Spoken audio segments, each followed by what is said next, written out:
नमस्कार बच्चों, मैं चित्रा चौधरी कल आपको ह्यूमन एक्सक्रीटरी सिस्टम पढ़ा रही थी, जिसमें मैंने किडनीज की स्ट्रक्चर्स की डिटेल्स आपको बताई थी। और मैंने बताया था कि प्रत्येक किडनी के अंदर कुछ नेफ्रॉन्स पाए जाते हैं, यानी प्रत्येक किडनी में 72 लाख नेफ्रॉन्स होते हैं जो हमारे ब्लड को अल्ट्रा फिल्ट्रेट करते हैं, बारीकी से छानते हैं, जिसके दौरान ब्लड से वेस्ट प्रोडक्ट यानी यूरिन अलग हो जाता है। तो हम वही अल्ट्रा फिल्ट्रेशन की क्रिया को समझेंगे और नेफ्रॉन की स्ट्रक्चर का यहाँ पर हम एक्सप्लेनेशन देंगे। तो बच्चों देखिए, ये एक नेफ्रॉन का डायग्राम आपको दिखाई दे रहा है। नेफ्रॉन की जो ये ऊपर कप शेप की एक स्ट्रक्चर है, इसको बोमेन्स कैप्सूल या बोमेन्स संपुट कहा जाता है। बच्चों, इसमें एक ट्यूब है जो ब्लड को लेके आ रही है, जिसका नाम एफरेंट एट्रियोल है या वृक्क धमनी, और दूसरी एक ट्यूब है जो ब्लड को यहाँ से लेके जा रही है, जिसका नाम इफरेंट एट्रियोल या वृक्क शिरा है। तो बच्चों, हम देख रहे हैं कि जो ब्लड लेके आ रही है ट्यूब, वो थोड़ी सी उसका व्यास अधिक है, यानी चौड़ाई अधिक है अंदर से, और जो लेके जा रही है उसका व्यास कम है। तो आने वाले रुधिर की मात्रा अधिक और वापस जाने वाले रुधिर की मात्रा कम होने के कारण बोमेन्स कैप्सूल में यहाँ पर एक प्रेशर क्रिएट हो जाता है, एक दाब उत्पन्न हो जाता है। उसी दाब के कारण रुधिर के छनने की क्रिया होती है और रुधिर छन कर यहाँ पर प्रवेश कर जाता है।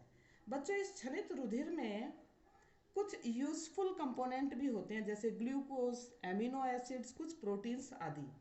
बोमेन्स कैप्सूल के पास वाली जो ये ट्यूब है, इसका नाम प्रोक्सिमल ट्यूब या समीपस्थ नलिका है, और नीचे आकर ये यू के आकार की शेप ले रही है, जिसको हेनले लूप कहते हैं। और उसके बाद ये ट्यूब आगे जा रही है, जिसका नाम डिस्टल कॉन्वोल्यूटेड ट्यूब या दूरस्थ नलिका है। उसके बाद ये नलिका का ये वाला सिरा एक बड़ी चौड़ी सी ट्यूब से जुड़ा है, जिसको कलेक्टिंग डक्ट कहा जाता है।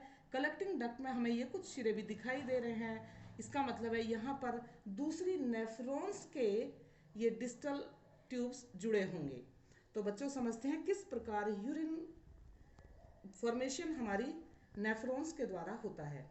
तो ब्लड छलने की क्रिया में यहाँ पर ग्लूकोज, एमिनो एसिड जैसे कुछ यूजफुल पदार्थ भी आ जाते हैं, जिनको प्रोक्सिमल ट्यूब से ये ब्लड की बारीक बारीक कैपिलरीज रीअब्जॉर्ब कर लेती हैं, पुनर्अवशोषित कर लेती हैं।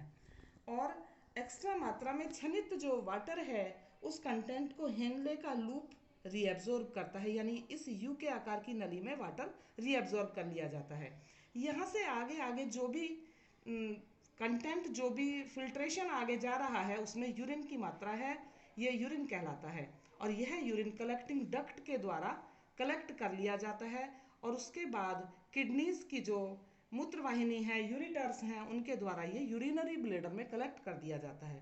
तो इस प्रकार हमारी किडनीज में पाए जाने वाले नेफ्रॉन्स हमारे ब्लड को छानते हैं और इम्प्योरिटीज को, अशुद्धियों को ब्लड से अलग करते हैं, जो यूरिन की फॉर्म में यूरिनरी ब्लैडर में कलेक्ट हो जाती है और समय समय पर जंतुओं द्वारा, मनुष्य के द्वारा बॉडी से बाहर कर दी जाती है। बच्चों, आपको ये डायग्राम बनाना है, इसका लेबलिंग करनी है और नोट्स बनाने हैं। यही मैं आपको होमवर्क दे रही हूँ। थैंक